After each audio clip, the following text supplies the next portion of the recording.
Dans certaines terres d'Afrique, les arbres ont une mémoire. Et parmi eux, un seul se souvient de tout, le flamboyant rouge. Ses fleurs écarlates naissent avec la saison des pluies, quand la terre a pleuré assez pour renaître. On raconte qu'un amour interdit est né sous son ombre. Un amour si pur qu'il a défié le temps, la tradition et la mort elle-même. Cette histoire, les anciens de Mbanga la chuchotent encore, quand le vent du soir s'élève. C'était le temps de Naya, la fille qui parlait à la terre, et de Kofi, le griot qui faisait pleurer le vent. Le village de Mbanga dormait entre deux collines rouges, où le soleil semblait chaque jour se reposer. L'air sentait la poussière et les fleurs sauvages. Au bord du fleuve Endo, une jeune femme travaillait la terre avec la grâce d'une prière. C'était Naya. Ses mains fines caressaient l'argile comme on apaise un enfant. Chaque pot, chaque jarre, portait sa marque, un motif discret, une empreinte de doigt. Elle ne parlait presque jamais. Mais on disait que sa terre parlait pour elle. Orpheline, elle vivait seule dans une petite case d'argile séchée. Elle avait grandi dans le silence, le travail et les légendes que sa mère lui avait laissées. La terre est vivante, ma fille. Si tu l'écoutes, elle te racontera des choses que même les anciens ont oubliées. Et Naya écoutait. Elle écoutait la terre chanter. Mais ce qu'elle ne savait pas, c'est qu'un jour, elle entendrait un autre chant, celui d'un cœur étranger. Ce matin-là, la poussière de la route souleva une silhouette inconnue. Un homme avançait lentement, une kora sur l'épaule. Sa peau portait les marques du soleil et du voyage. Son nom était Kofi. Il venait de loin, très loin, des plaines du Ghana. Conteur, griot, gardien de la mémoire des peuples. Là où il passait, les enfants riaient, les femmes pleuraient, les anciens écoutaient. Le soir, il demanda asile à Mbanga. Le chef du village, curieux, accepta.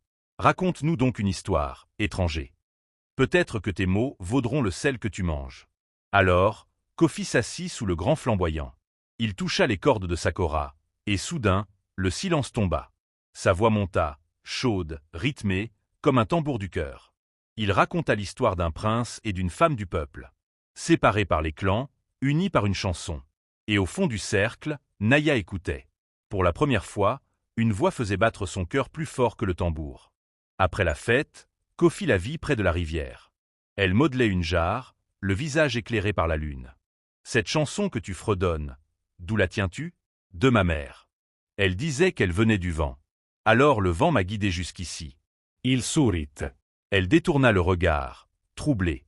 Ce fut la première fissure dans le mur de sa solitude. Les jours passèrent. Kofi resta. Il disait qu'il attendait la prochaine caravane, mais tous savaient qu'il attendait quelqu'un. Chaque soir, il chantait sous le flamboyant. Chaque matin, Naya venait l'écouter en silence. Puis un soir, il lui offrit une chanson. Une mélodie tissée de son rire, du bruit de ses pas sur la terre, du souffle de ses mains sur l'argile.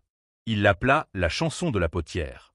« Tu as volé ma voix, dit-elle en souriant. « Non, je l'ai trouvée dans la tienne, répondit-il. Ce soir-là, leurs mains se frôlèrent. Et pour la première fois, Naya sentit que la terre n'était pas la seule chose capable de vibrer sous ses doigts. Mais dans un village, les secrets ne dorment jamais. Bientôt, les femmes chuchotèrent. Les hommes détournèrent le regard. Et les anciens murmurèrent. Une fille de la terre ne s'attache pas au vent. Le chef appela Naya. Tu as oublié ton rôle. La potière appartient à la communauté. Ce griot doit partir.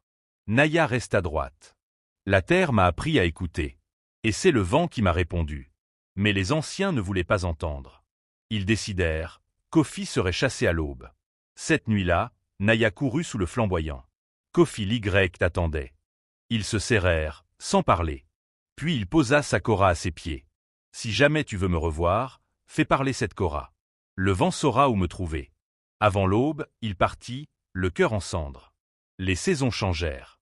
Les pluies lessivèrent les toits, les rivières grossirent, les enfants grandirent. Mais Naya resta la même. Seulement plus silencieuse. Elle ne chantait plus. Mais ses œuvres, oh, ses œuvres racontaient tout.